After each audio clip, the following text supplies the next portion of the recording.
Welcome back from your day of lobbying, and what a day it's been. Justin Hurdle, our organizing data strategist who set up all of those visits, tells me that today we had 223 lobby visits with lawmakers from 44 states and the District of Columbia.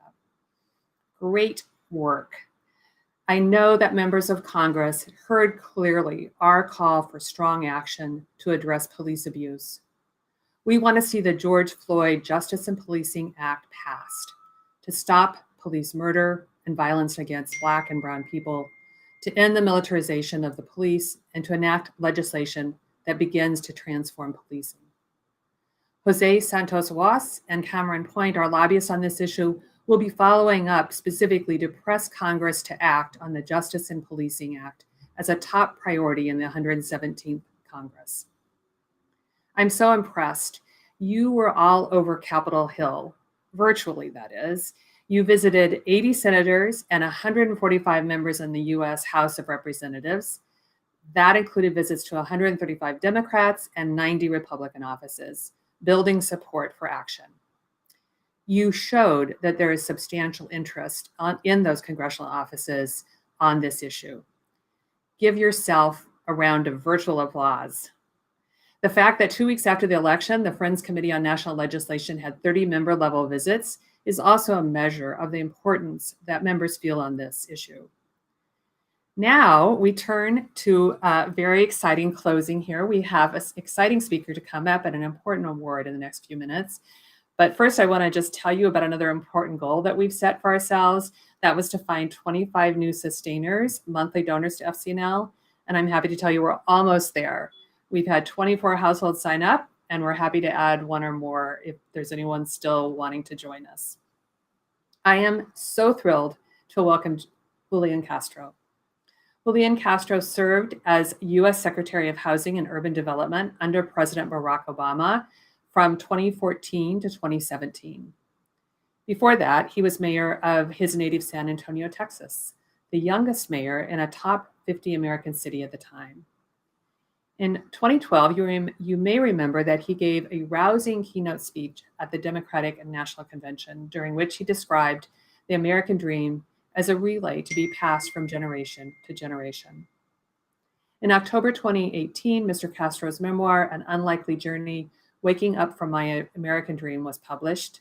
I've read it and I recommend it.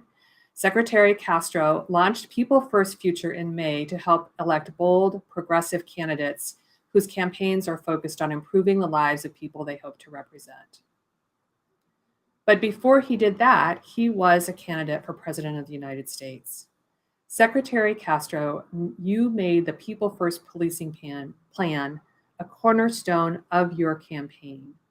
Before any other candidates talked about this, recognizing the urgency of police abuse against Black and Brown people. We are grateful and inspired by your commitment to justice. As you've heard, we've had 600 people on Capitol Hill today urging Congress to act to address police violence. And we're going to keep lobbying on this to make sure that it is a priority in the next Congress. Welcome. We're happy to have you. Thank you so much, Diane, for that introduction. More importantly, thank you for your fantastic leadership, all of the hard work that you and the organization are doing to make a difference when it comes to ensuring that we reach true equality in our country. You know, I want to thank FCNL for the work that y'all are doing right now and the years of work that have been done to ensure that our country lives up to its highest ideals. Hello from San Antonio, Texas. I hope that everybody is doing well, staying healthy. It's wonderful that you've been able to be advocates virtually, safely, and yet still make a difference, hopefully, in ensuring that the George Floyd Justice and Policing Act comes to fruition. I grew up the son of a Chicana activist. My mom was very involved in the Mexican-American civil rights movement in the late 1960s and in the 1970s.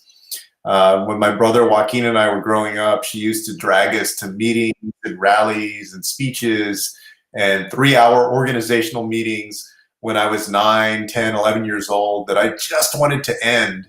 If you had asked me when I was 15, did I think that I would go into politics, I would have said, no way, because I thought it was so boring and, that it was so tedious and I didn't know what it accomplished.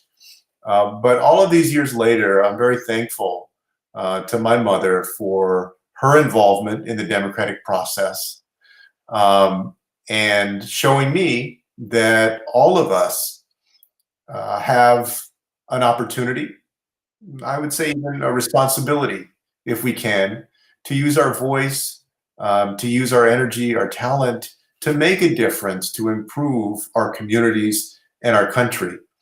And I'm so proud that that's what y'all are doing today.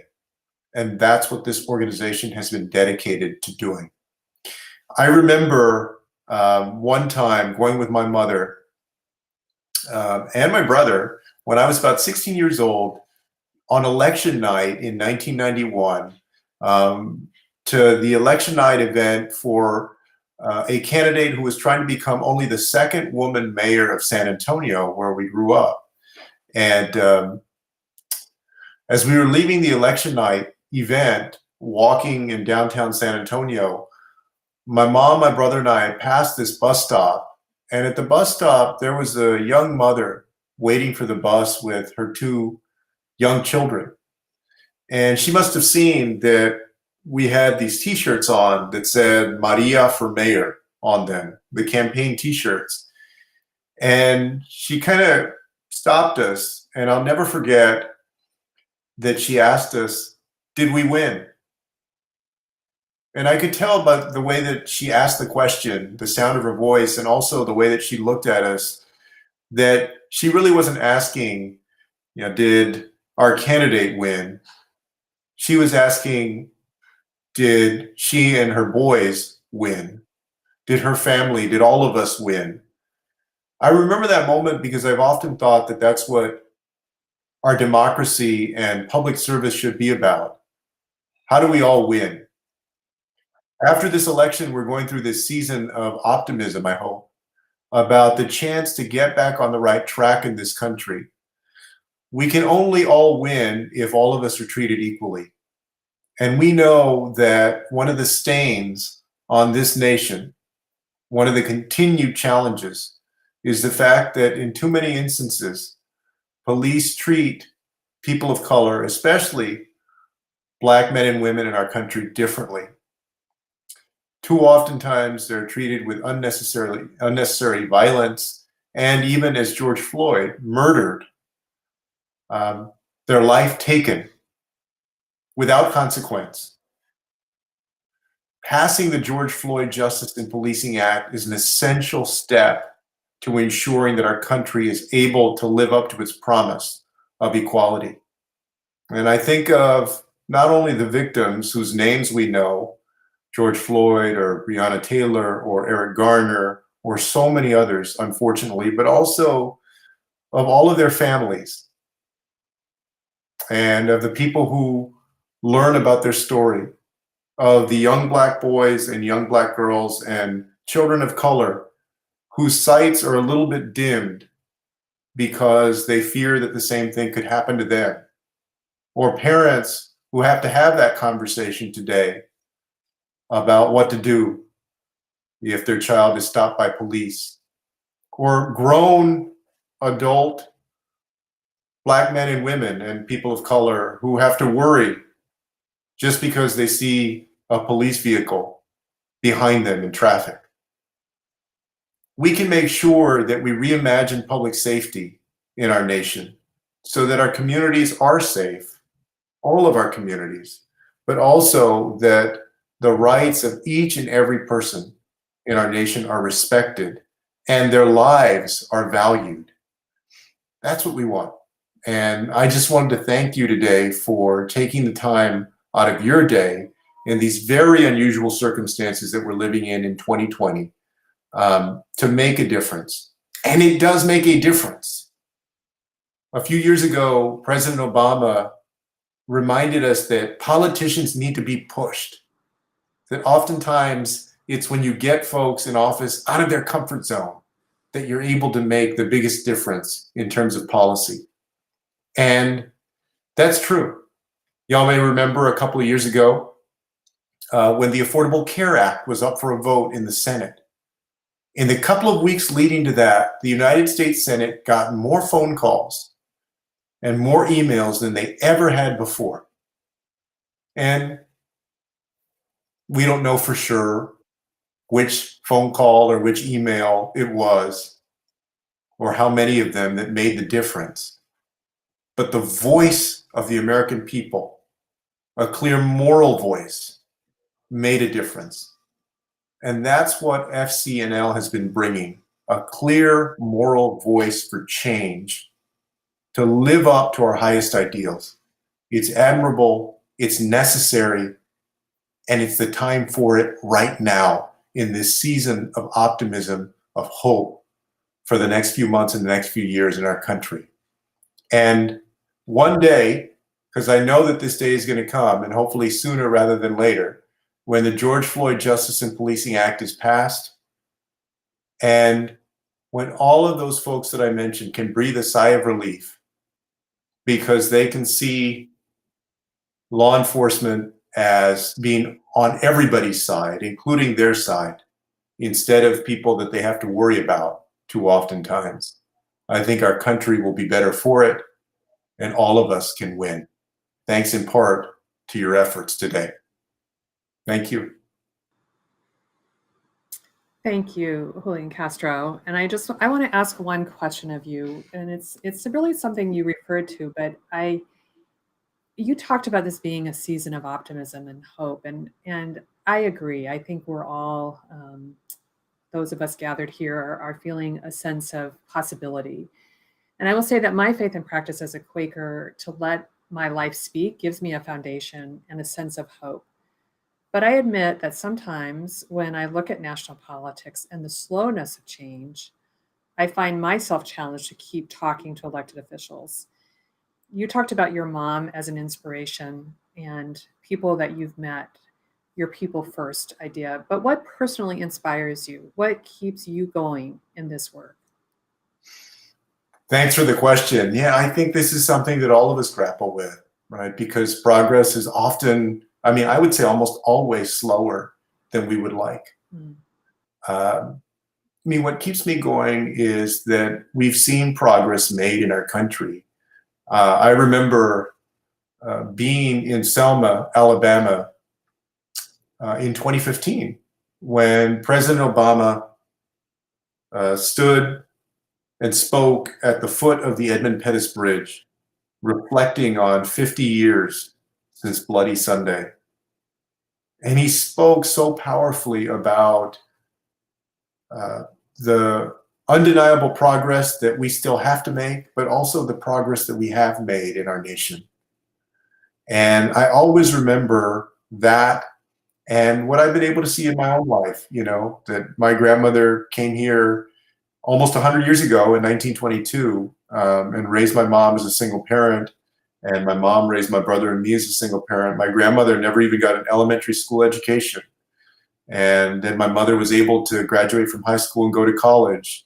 And my brother and I were able to go to college and go to law school and be the first in our family to be professionals as lawyers. And then one of us serve in Congress, and then the other one get to serve the president and his cabinet. I know that there's a beautiful story of America, of what we can be, of what we have been too, but work that we still need to do. But I've seen the progress in my own life and my family's life, and I think that's what keeps me going. Thank you for that inspiration. That's really encouraging, I think, to everyone here. And I will say that we look forward to seeing you in national policy affairs in the months and years to come. And once more, I want to say thank you for joining us this afternoon for our Quaker Public Policy Institute. Thank you so much, Diane. Thank you to FCNL, the entire Quaker community, and go get them. All right. Take care. All right. Take care. So we now have one final item of business here, an exciting one, and that is time for our presentation of the Edward F. Snyder Award for National Legislative Leadership in Advancing Disarmament and Building Peace. Each year, the Friends Committee on National Legislation honors a member of Congress with this award, named after Ed Snyder, our second executive secretary, and I think the longest serving staff person at FCNL. This year, I'm delighted to present the award to Senator Kirsten Gillibrand of New York for her leadership in working to end nearly 2 decades of brutal war, prevent new wars, and reduce the suffering of those affected by violent conflict.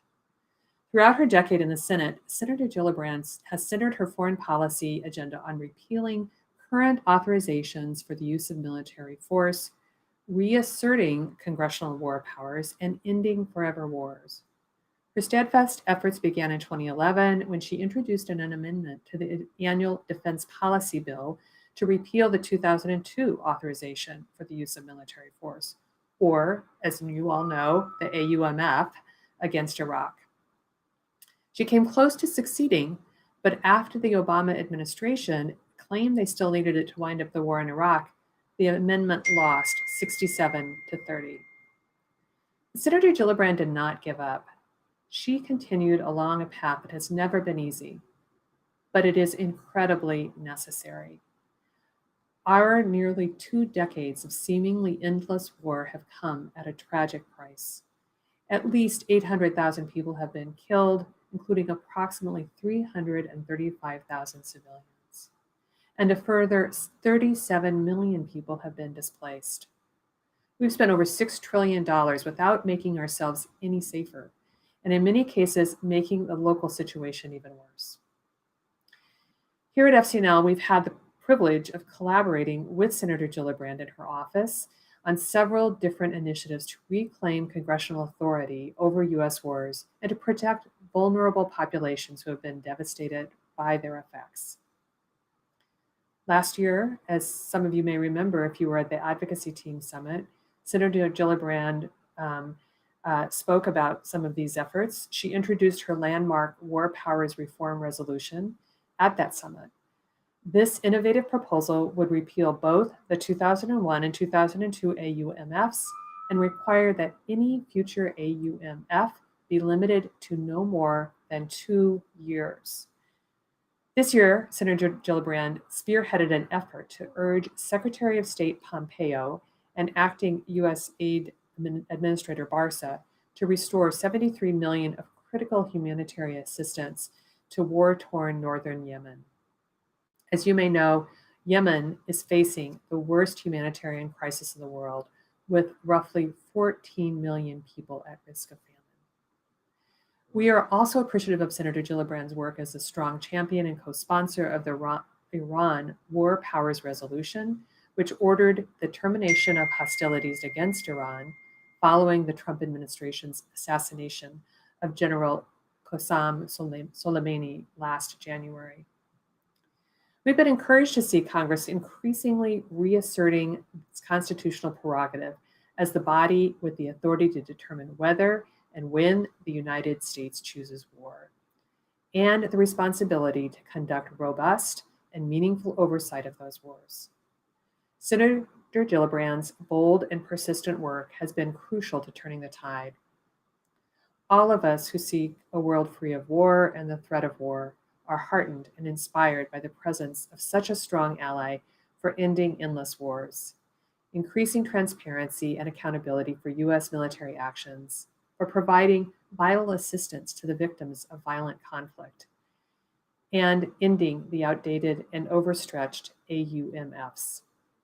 We look forward to working with you, Senator Gillibrand, in the coming years to finally repeal these dangerous laws. Thank you for your boldness and your persistence in taking on these critically important issues. We are deeply grateful for your tenacity and your determination to build a world where violent conflict is prevented, those affected by it are protected, and endless war is no longer the norm. Although Senator Gillibrand's schedule didn't allow for her to join us live today, she recorded this encouraging message, which we will play now. El Tayeb, for the time he has spent working with me and my office on these critical issues. It's a pleasure to join the Friends Committee on National Legislation, a group so dedicated to advancing peace, justice, and opportunity. And it's an honor to receive the Edward F. Snyder Award for National Legislative Leadership in advancing disarmament and building peace. Joining a list of recipients that includes Joe Biden and the late, great John Lewis is humbling. I accept this award with the resolve to live up to their examples and yours. As John Lewis famously noted, the struggle for justice is, quote, the struggle of a lifetime, or maybe even many lifetimes, and each one of us in every generation must do our part. The Quakers exemplify that generational commitment. The record of Quakers being on the right side of history, even and especially when it's inconvenient and unpopular, dates back to this country's founding. And for the past 77 years, FCNL has demonstrated that same commitment to doing what you believe is right and just, and advocating for a more peaceful world, all while knowing that you may not see the fruits of your labor. But all of us joining together today are compelled by our love of our children and our desire for them and future generations to inherit a better world than we did. And I know together we can build that better world, a world based on our shared values and shared vision for U.S. foreign policy. That starts by addressing the reality that the 2001 and 2002 authorizations for the use of military force have become carte blanche for the executive branch to declare war and blank checks for the sprawling military-industrial complex, which benefits from endless military activity around the world. I've seen the dangers of unchecked militarism from my seat on the Armed Services Committee. And I know that we need to rebalance the checks on that power and put an end to forever wars. The framers of our Constitution intended for Congress to serve as the conduit to the American people when it becomes focused on declaring war, because they recognize that wars come at great cost to the people. The financial cost of war often leads to neglect and suffering within our own country, and the human cost includes the lives of many innocent civilians, children, and American citizens. Many of you know firsthand the cost these wars have had on the generations of young people we've seen and we've sent to fight. That's why it's critical that Congress retake the constitutionally granted authorization and oversight powers it conceded years ago, and once again take the lead on developing coherent and sensible foreign policy. Last year, with FCNL's help, I introduced the War Powers Reform Resolution, which would help us do exactly that. It would repeal the 2001 and 2002 AUMFs and automatically sunset any future AUMF after 2 years. It would require greater transparency from the president for any future AUMF, and it would limit the use of funds appropriated by Congress to support only actions authorized under an AUMF and nothing beyond. Congressional oversight over U.S. foreign policy will only become increasingly important in the years to come. These challenges posed by authoritarian regimes will be further complicated and exacerbated by a changing technological landscape, the existential threat of climate change, and future pandemics and health crises. We need only look to Yemen to see this truth. The conflict in Yemen created one of the worst humanitarian crises in the world. Then that suffering was compounded by the spread of COVID-19. Because the country's healthcare infrastructure had been decimated by Saudi-led coalition airstrikes and blockades, the Yemeni people had no way to respond. They were in desperate need of aid, and the United States had cut them off. Your support for my letter urging Secretary Pompeo and acting USAID Administrator Barza to do the right thing and restore the $73 million of suspended aid funding helped us secure the backing of 19 senators. And your hard work led to the building of a coalition of more than 100 civil society groups. I hope we can continue to work together to end violence in Yemen and give the Yemeni people a chance to rebuild their society. As leaders in both parties and chambers of Congress make important decisions about the U.S. response to conflicts and crises, it's more important now than ever that you continue to make your voices heard. My sincere hope is that this next Congress will once again establish itself as the overseeing and authorizing force in our foreign policy, extract us from forever wars, and use our budgetary power to focus our resources on creating opportunity, justice, and peace. The problems at hand are simply too important and the potential U.S. contribution too significant for Congress to avoid taking responsibility for guiding the exercise of U.S. power overseas. This ongoing pursuit of justice is now in our generation's hand, and each of us must do our part. I look forward to working together to reassert Congress's role over issues of war and peace, to protect human rights, and to advance human security in all corners of the world. Thank you. And once again, thank you for this incredible honor. Thank you, Senator Gillibrand. I hope that those of you from New York State will reach out to congratulate and thank Senator Gillibrand for her leadership with FCNL to restore congressional authority on the question of wars and repealing the outdated AUMFs. Friends, even though we couldn't run into each other on Capitol Hill as we usually do in our lobby days, or have the opportunity to meet up in person to talk about those lobby visits, I know that you have seen the importance of your story and your voice and the power of our collective action on Capitol Hill. And I trust that you see the lobbying today as a first step in the work that we need to do in the next Congress. As Congress closes this lame duck session and begins the 117th Congress in January, our lobbyists will be working on all of the legislative priorities established by our General Committee. And we need your help to be the most effective we can be.